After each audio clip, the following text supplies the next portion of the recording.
Chemistry का part 2 है, पहला ही चैप्टर। और चैप्टर का तो नाम है हमारे परिवेश के पदार्थ। क्वेश्चन है घनत्व किसे कहते हैं। प्योर फिजिक्स का ये टॉपिक है घनत्व। लेकिन जो चैप्टर है या जो विषय है केमिस्ट्री, उसमें जब तुम धातु अधातु के बारे में पढ़ोगे, लोहा एक धातु है, उसका घनत्व, धातु का घनत्व ज़्यादा होता है, यानी केमिस्ट्री में इसकी चर्चा होने जा रही। समझा ना। आयतन और क्षेत्रफल पार्ट 1 में बताए, इसकी भी आवश्यकता है। तो चैप्टर प्रारंभ होने से पहले किस चैप्टर में किसकी आवश्यकता है, उसके अनुसार कदम उठाते चलेंगे। तो घनत्व को समझने की आवश्यकता है केमिस्ट्री में। घनत्व किसे कहते हैं, इससे पहले समझना होगा इकाई आयतन किसे कहते हैं। इकाई का मतलब क्या होता है, एक, पता है ना, यानी एक भाग आयतन। इकाई आयतन का अर्थ, एक भाग आयतन का क्या अर्थ हुआ। तो जैसे मान लो, बोलो क्या है ये, घन या घना, मतलब ऐसी आकृति देखा पार्ट 1 में हम दिखलाए थे, है ना। और देखता भी होगा बहुत जगह, ईंट की आकृति घनाभ जैसे होती है। खैर, इसमें क्या क्या दिखाई दे रहा है, देखो ये लंबाई अगर 1 सेंटीमीटर है, ध्यान से समझो इकाई आयतन का अर्थ क्या होता है। ये लंबाई अगर 1 सेंटीमीटर है और ये चौड़ाई भी 1 सेंटीमीटर है, और ये ऊंचाई है, ये भी ऊंचाई है, ये ऊंचाई है और ये ऊंचाई है, तो ये ऊंचाई है 1 सेंटीमीटर। समझ गया। ऐसा लकड़ी का टुकड़ा ले लो जिसकी लंबाई, चौड़ाई और ऊंचाई 1-1 सेंटीमीटर हो, तो लकड़ी के ऐसे टुकड़े को हम लोग घन कहेंगे।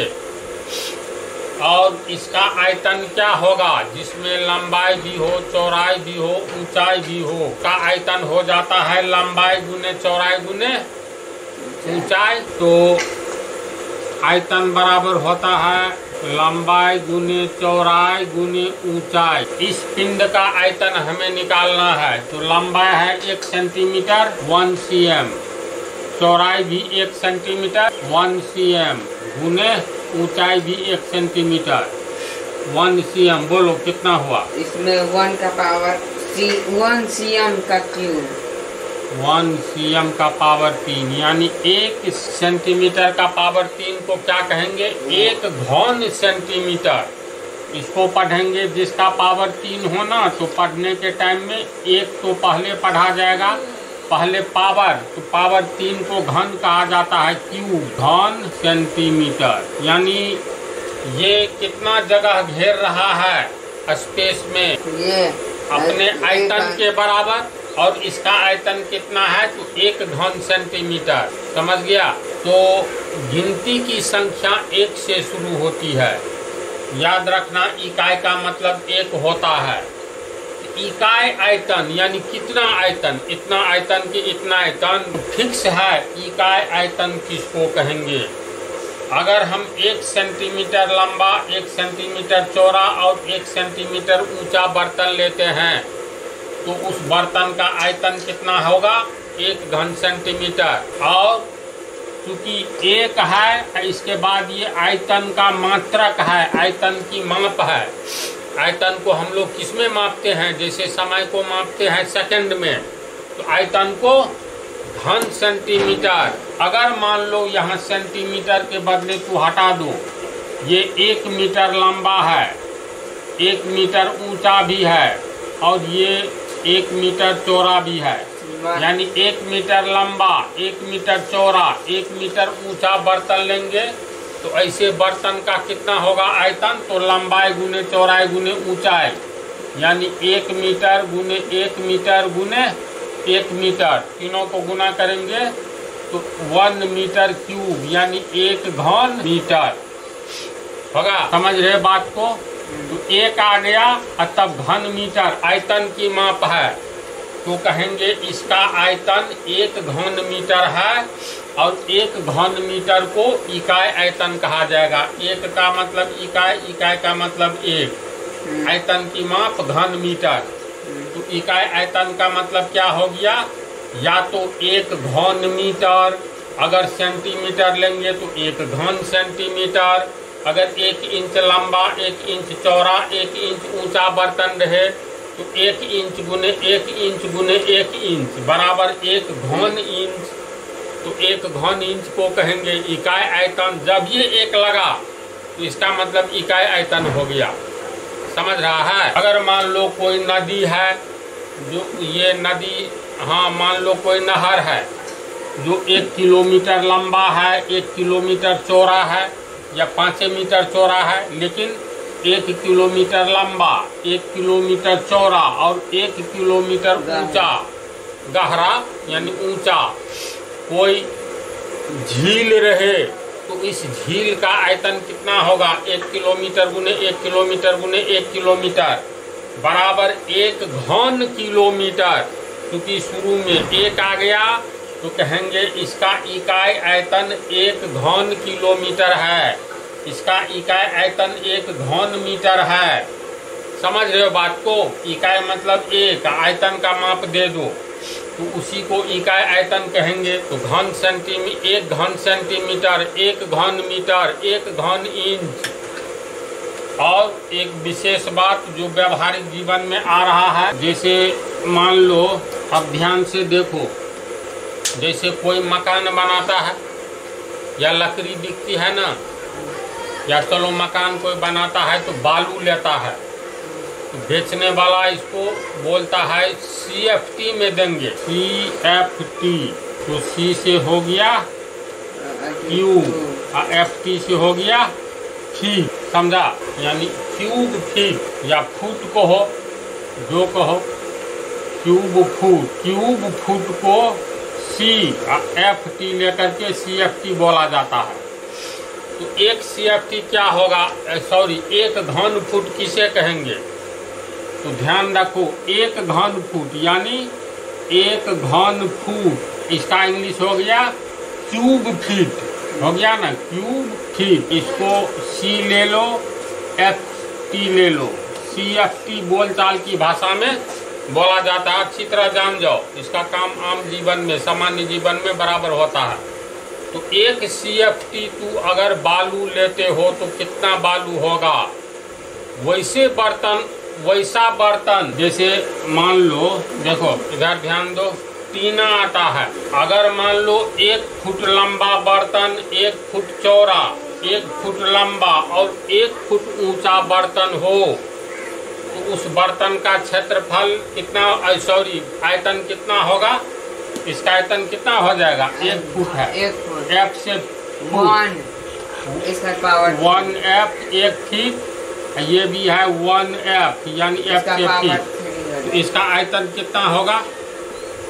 इसका आयतन होगा लंबाई गुने चौड़ाई गुने ऊंचाई। 1 फीट ये, 1 फीट, चारों किनारा 1 फीट, तो यानी 1 फीट लंबाई गुने चौड़ाई 1 फीट अब गुने ऊंचाई 1 फीट। अब इसको गुना करेंगे, 1 को 3 बार तो 1, अब फीट को 3 बार गुना करेंगे, फीट क्यूब, पावर 3 को क्यूब बोला जाता है ना। फिर 1 क्यूब का हिंदी यहाँ पर लिख दो, या लिखोगे पावर को तोड़ करके तो क्यूब फीट ये लिखना होगा। क्यूब फीट में CFT ले लो, 1 CFT, तो 1 CFT बालू या 1 CFT सीमेंट या 1 CFT गिट्टी कितना हुआ? ऐसा बर्तन जिस बर्तन का लंबाई भी 1 फीट हो, चौड़ाई भी 1 फीट हो और ऊंचाई भी 1 फीट हो, तो ऐसे बर्तन का आयतन होगा 1 CFT, 1 घन फुट। और इसमें आने वाला बालू हो या दूध हो या पानी हो या सीमेंट हो, इसमें जो कुछ भी रखेंगे ऊपर तक एकदम मतलब सजा करके, ऐसा न जो ऊंचा नीचा करके, समझ रहे हैं बात को? तो इसमें आने वाला सामान कहलाएगा 1 CFT है। अगर दूध है इसमें तो कितना दूध है? 1 घन फुट यानी 1 CFT। पानी है तो कितना पानी है? 1 घन फुट या 1 CFT है ना। बालू है तो कितना बालू है? 1 CFT। 1 बोल दिए CFT, तो 1 CFT को इकाई आयतन कहेंगे। अब इकायतन अच्छी तरह समझ गया है ना। बहुत बड़ा कंफ्यूजन दूर हो जाएगा। कहो कौन सा कंफ्यूजन? 1 लीटर वाला जो ये बोतल होता है जिसमें 1 लीटर तेल आता है ना जी, इसमें यहाँ तक मान लो, यहाँ तक 1 लीटर इसमें पेट्रोल है। ध्यान से सुनो, 1 लीटर पेट्रोल है। 1 लीटर पेट्रोल है तो लीटर का उपयोग होता है किसके लिए? लीटर का आयतन के लिए। नहीं बतलाए हैं, फिजिक्स में बतला देंगे। चैप्टर जो चालू है ना उसमें सब है नहीं लीटर के बारे में, लेकिन बतला देंगे। फिलहाल 1 लीटर पेट्रोल ले लो, फिर इस पेट्रोल को इसमें यहाँ तक मान लो 1 लीटर आया। इस पेट्रोल का तू वेट करो, वजन करो, तराजू पर करो या कंप्यूटर वाला मशीन होता है ना, तो मान लो ये 1 लीटर पेट्रोल होता कितना है हमें पता नहीं, लेकिन निश्चित तौर पर ये 1000 ग्राम से कम ही होगा, पक्का कम होगा। तो चलो हम लोग सरसों तेल की बात करें। 1 लीटर तेल देता है, उस पर देखना ध्यान से, रिफाइंड वाला जो आता है उसमें लिखा रहता है 910 ग्राम। 1 लीटर सरसों तेल ये है 910 ग्राम, ठीक है। वेट करके भी देखोगे तो लिखा है तो 910 ग्राम ही होगा। अब मान लो इसमें तू 1 लीटर पानी ले लो, इसी में यहाँ तक लोगे तो 1 लीटर पानी हुआ। अब 1 लीटर पानी का ये कंप्यूटर पर तू द्रव्यमान निकालो या तराजू पर ही तौल करके द्रव्यमान निकालो, तो निश्चित तौर पर 910 ग्राम से अधिक ही होगा। इसका अर्थ है पानी भारी है और पेट्रोल ये सरसों तेल हल्का है। ऐसा प्रैक्टिकल देखा है। लोहिया में गरम करो और पानी दे दो इस पर, ठीक है। पानी किसी बर्तन में दे दो, गर्म करो और उस पर फिर ये सरसों का तेल ऊपर से डालोगे तो पानी के ऊपर में तेल रहता है, मिलता नहीं है। ये देखा है कभी? ये सेकंड चैप्टर में ये बतलाएंगे। तो कहने का अर्थ ये है, आखिर ये 1 लीटर सरसों तेल का हम लोग द्रव्यमान निकालते हैं तो 910 ग्राम आता है, जबकि 1 लीटर पानी का द्रव्यमान निकालेंगे तो निश्चित तौर पर 910 ग्राम से अधिक आएगा। जबकि समान जगह है, बोतल का समान जगह है ना जी, घट बढ़ तो नहीं रहा है, यानी आयतन फिक्स है। 1 लीटर आयतन है। लीटर का उपयोग आयतन के लिए किया जाता है, समझ गया। मिनट का उपयोग जैसे समय के लिए, आयतन की माप है लीटर, यूनिट है। तो इस पर ध्यान दो। ये दोनों अलग अलग, एक है इसका 1 सेंटीमीटर ये लंबा, 1 सेंटीमीटर चौड़ा, ये ऊंचाई जो है ये भी 1 sencentimeter है। ये ऊंचाई 1 सेंटीमीटर, तो इसका आयतन कितना हो गया? लंबाई गुने चौड़ाई गुने ऊंचाई, यानी 1 सेंटीमीटर गुने 1 सेंटीमीटर गुने 1 सेंटीमीटर, यानी 1 घन सेंटीमीटर होगा इसका आयतन इस बर्तन का। बोलो समझ रहे हो? इसका भी उतना ही है। 1 cm लंबाई, 1 cm चौड़ाई, 1 cm ऊंचाई। इसका आयतन कितना हो गया? लंबाई गुने चौड़ाई गुने ऊंचाई, यानी 1 सेंटीमीटर को 3 बार गुना करेंगे तो ये भी हो गया 1 घन सेंटीमीटर। समझा? हाँ। अब ये है तुमको लकड़ी का ठोस है, पूरा लकड़ी एक वृक्ष को काटे तना में से, तना में से ये 1 सेंटीमीटर लंबा, 1 सेंटीमीटर चौड़ा, 1 सेंटीमीटर ऊंचा, ये लकड़ी का ठोस घना, ये घन है लकड़ी का घन ट्यूब। इसके बाद ये देखो, इसका भी आयतन उतना ही है जितना इस लकड़ी के घन का है, लेकिन ये लकड़ी नहीं, ये लोहा है। क्या है ये? लोहा का ऐसा घन है जो 1 सेंटीमीटर लंबा है, 1 सेंटीमीटर चौड़ा और 1 सेंटीमीटर ऊंचा है। तो ये किसका घन हो गया? लोहा का घन। अब तुमसे हम जो पूछ रहे हैं ये बतलाओ, दोनों में से कौन भारी लगेगा? लोहे का घन। लोहा का घन भारी लगेगा। क्यों भारी लगेगा? कुछ ब्रेन लगाओ तो। ये लकड़ी का घन है, इसका द्रव्यमान अगर हम लोग किसी तराजू पर इसको तौलेंगे तो अगर ये मान लो ये 1 घन सेंटीमीटर लकड़ी वाला पिंड अगर मान लेते हैं 250 ग्राम आता है तो निश्चित तौर पर इससे बहुत ज़्यादा, कम से कम ये 3 गुना तो आएगा ही, लेकिन 600 ग्राम से कम नहीं आएगा मेरे विचार से। समझ गया? तो जब दोनों का आयतन समान है तो फिर एक हल्का क्यों दूसरा भारी क्यों? इसलिए एक हल्का है क्योंकि ये इकाई आयतन है 1 घन सेंटीमीटर, है ना। 1 घन सेंटीमीटर में 250 ग्राम लकड़ी है। ध्यान से समझो, 1 घन सेंटीमीटर आयतन को इकाई आयतन कहेंगे। अभी तुरंत बतला है इकाई आयतन। तो इकाई आयतन में यहाँ पर 250 ग्राम इसमें लकड़ी है, जबकि इकाई आयतन में 600 ग्राम लोहा है। तो स्वाभाविक है ये 250 ग्राम, ये 600 ग्राम इससे बहुत भारी होगा लकड़ी से।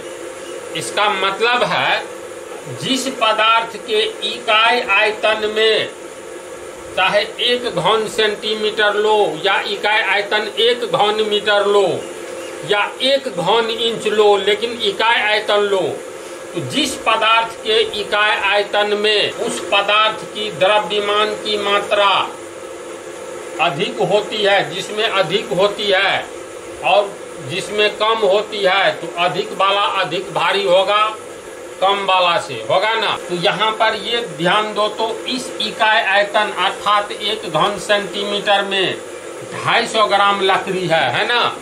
और यहाँ 1 घन सेंटीमीटर आयतन में यानी इकाई आयतन में 600 ग्राम लोहा है।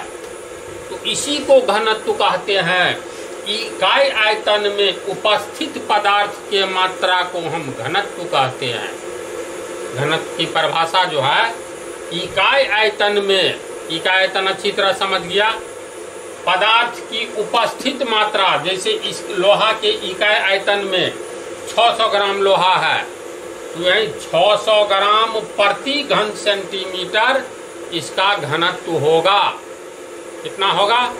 600 ग्राम प्रति घन सेंटीमीटर, यानी 1 घन सेंटीमीटर में 600 ग्राम लोहा है और 1 घन सेंटीमीटर लकड़ी के ठोस में मात्र 250 ग्राम लकड़ी है। इसीलिए लोहा लकड़ी से भारी है, क्योंकि लोहा का घनत्व लकड़ी के घनत्व से अधिक है। अर्थात लोहे के इकाई आयतन में उपस्थित लोहे की मात्रा लकड़ी के इकाई आयतन में उपस्थित लकड़ी की मात्रा से अधिक है, इसलिए लोहा लकड़ी से भारी है। घनत्व की परिभाषा क्या हो गया? इकाई आयतन में उपस्थित पदार्थ के मात्रा को, चाहे जो पदार्थ लो, लोहा लो, सोना लो, पानी लो, हवा लो, इकाई आयतन में उपस्थित पदार्थ की मात्रा को घनत्व कहा जाता है। ब्रेन में आया चित्र, तो इसको लिखे आप ये परिभाषा। तो इकाई आयतन, तो आयतन का अंग्रेजी क्या होता है? वॉल्यूम।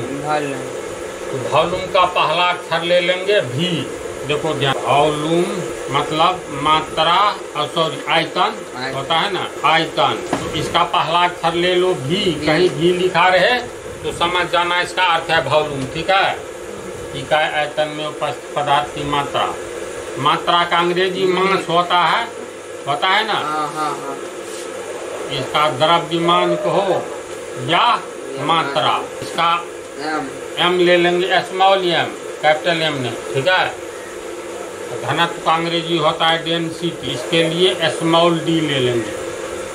ये संकेत हो गए। अब परिभाषा, इकाई आयतन में उपस्थित पदार्थ की मात्रा को घनत्व कहते हैं। मान लो कोई इतना बड़ा बर्तन है, ये कोई सिलेंडर यानी बेलनाकार बर्तन है ना, बेलन के आकार का, तो इसका कुछ न कुछ आयतन होगा। ये लकड़ी का एक ठोस है, बेलनाकार ठोस, समझ गया? जैसे तो इसका कुछ न कुछ तो आयतन होगा जी। तो मान लो इसका आयतन भी है, भी का मान लो, वॉल्यूम का मान 10 घन सेंटीमीटर आवे या 50 घन सेंटीमीटर आवे, कुछ तो आएगा। तो मान लिया कि हमने इस पिंड का आयतन भी है और इसका मास, द्रव्यमान तौलने पर एम है। कितना है? एम। देखो फिजिक्स 100% समझने वाला है, कहीं कुछ रटने वाला नहीं। थोड़ा भी कंफ्यूजन हो तुरंत पूछ देना है, समझा। तो m से हो गया मास, इसका मास कुछ न कुछ है, मान लो 200 ग्राम, 300 ग्राम या 5 किलोग्राम या 6 किलोग्राम, कुछ तो होगा। आयतन भी कुछ होगा। इसके बाद घनत्व के लिए हम लोग D प्रयोग करते हैं। तो कैसे अब निकालेंगे? घनत्व की परिभाषा के अनुसार क्या लिखा हुआ है, ध्यान दो। इकाई आयतन में उपस्थित पदार्थ की मात्रा को घनत्व कहते हैं। इसका आयतन V है। अब इसी में से एक टुकड़ा काट लेते हैं, जो जिसका 1 घन सेंटीमीटर या 1 घन मीटर कुछ न कुछ आयतन होगा। मतलब 1 घन सेंटीमीटर आयतन हो या 1 घन मीटर हो, इसका मान लेते हैं V आयतन है, यानी 50 घन मीटर है इसका आयतन। इसमें से 1 घन मीटर काट लेंगे तो इकाई आयतन काट लिए, समझा बात को। इकाई आयतन में उपस्थित पदार्थ की मात्रा को घनत्व कहते हैं। माना कि किसी पिंड का आयतन V एवं उसमें उपस्थित पदार्थ की मात्रा m है। पदार्थ की मात्रा मतलब कितना किलोग्राम है या कितना ग्राम है, समझ रहा है बात को। माना कि किसी पिंड के आयतन, किसी पिंड के आयतन V में, यानी V का मान 50 घन मीटर है कि 40 घन मीटर है, कुछ तो होगा। तो देखो ध्यान से, फार्मूला निकलने जा रहा है। माना कि किसी पिंड के आयतन, आयतन के लिए V का प्रयोग करेंगे, आयतन V में उपस्थित मात्रा m है। इसका अर्थ समझा पहले। किसी पिंड के आयतन V में, तो आयतन मान लो 50 घन मीटर है और उसकी मात्रा है 500 किलोग्राम। तो V का मान हो गया 50 घन मीटर में, 50 घन मीटर का द्रव्यमान 500 किलोग्राम, मात्रा 500 किलोग्राम है, होगा ना। इसीलिए 1 घन मीटर का। तो चूंकि V आयतन में m मात्रा उपस्थित है, पूरा आयतन V मान लिए किसी पिंड का, और मान लिए उसकी मात्रा m है। m का मान 100 किलोग्राम हो या 150 या जितना हो। इसका अर्थ ये हुआ, बोलो तो। अभी उदाहरण भी दिए थे, मान लो ये एक सोना का छड़ है, समझा ना। इसी का आयतन V है, आयतन V हुआ तो आयतन तो हमेशा घन सेंटीमीटर, घन मीटर, लीटर, घन किलोमीटर, घन इंच, ये सब में न होगा। तो इसी सब के लिए मान लिए इसका आयतन V है, चाहे जितना घन सेंटीमीटर हो या जितना घन इंच हो, नहीं मतलब है। और इसका द्रव्यमान कितना है, पूरे का द्रव्यमान m है, मात्रा। तो इसका अर्थ है, माना कि किसी पिंड के आयतन V में, यानी सोना का ये छड़ है, सोने का छड़ एक मोटा वाला, इसका आयतन V है और इसमें उपस्थित मात्रा m है। मान लो 12 किलोग्राम, m का मान कुछ भी हो सकता है। इसका मतलब है V आयतन में m मात्रा उपस्थित है या उपस्थित मात्रा m है ना। कितना आयतन है V, इसका मात्रा कितना है m किलोग्राम, यानी उपस्थित मात्रा m है। तो लिख सकते हैं, चूंकि V आयतन में उपस्थित मात्रा यानी मास m है। अब देखो, इकाई आयतन में उपस्थित पदार्थ की मात्रा को घनत्व कहते हैं। इकाई आयतन में, तो V आयतन में उपस्थित मात्रा m है, इसीलिए इकाई मतलब 1, इसीलिए इकाई आयतन में उपस्थित मात्रा कितना होगा, m/v। एक नियम से दायां ऊपर बायां नीचे। और इसी को डेंसिटी कहते हैं ना। इकाई निकल गया ना, इकाई आयतन का मात्रक जो घन मीटर या घन सेंटीमीटर, समझ रहा है बात को। यानी 1 घन सेंटीमीटर में या 1 घन मीटर में कितना उपस्थित पदार्थ की मात्रा है, तो m/v मान निकालोगे तो आ जाता है। हिसाब बनवाएंगे तो देखना। तो इकाई आयतन में उपस्थित पदार्थ की मात्रा को घनत्व कहते हैं। और इकाई आयतन में उपस्थित पदार्थ की मात्रा कितना है, m/v। इसका मतलब m/v को घनत्व कहेंगे। तो लिख सकते हैं, अतः v यानी डेंसिटी, घनत्व बराबर m एम से हो गया मास मात्रा, वाना भी बटा भी, भी से वॉल्यूम आयतन। बोलो तो इसको समझा। घनत्व बराबर मात्रा बटा आयतन, V बराबर m बाय v, डेंसिटी बराबर मास बाय वॉल्यूम। फार्मूला निकला तो इसलिए V बराबर m बाय v, ये हो गया फार्मूला। समझ गया? चलो तू इसको उतारो, 2-4 मिनट हम रुकते हैं। घनत्व किसे कहते हैं यहाँ तक समझ गया। अब अगले ही पार्ट में तुमको इसका यूनिट क्या होता है बतला देंगे। यहीं तक रहने दो, उतार लो और अगले पार्ट